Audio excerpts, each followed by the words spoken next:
proceed to the next fundamental component, relays. A relay, looking at the images, now it becomes clear to most of us, say those who had not heard of a relay. Maybe you have now seen it somewhere. And that relays are, they're just switches, but now they are electromechanical in that they combine electrical and mechanical logics so that they switch on and off. So their main work is to turn power on and off. So where is an example of where we can find relays?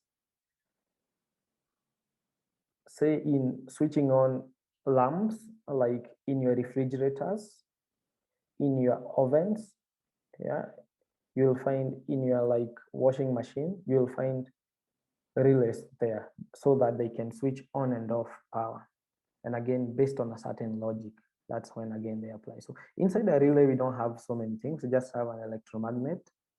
So this is a magnet that is a device that actually becomes a magnet when we put power across it.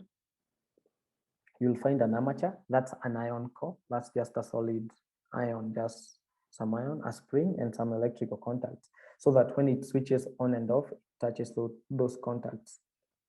So what are my pointers here?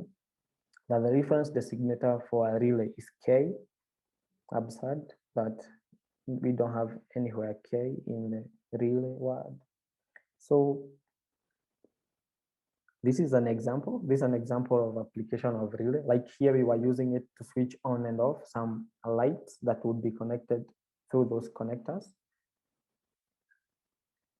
So another pointer to check when selecting relays, check on the power ratings, like to what voltage can they switch? Can they be able to switch the power you are thinking of? If yes, just put it in your design.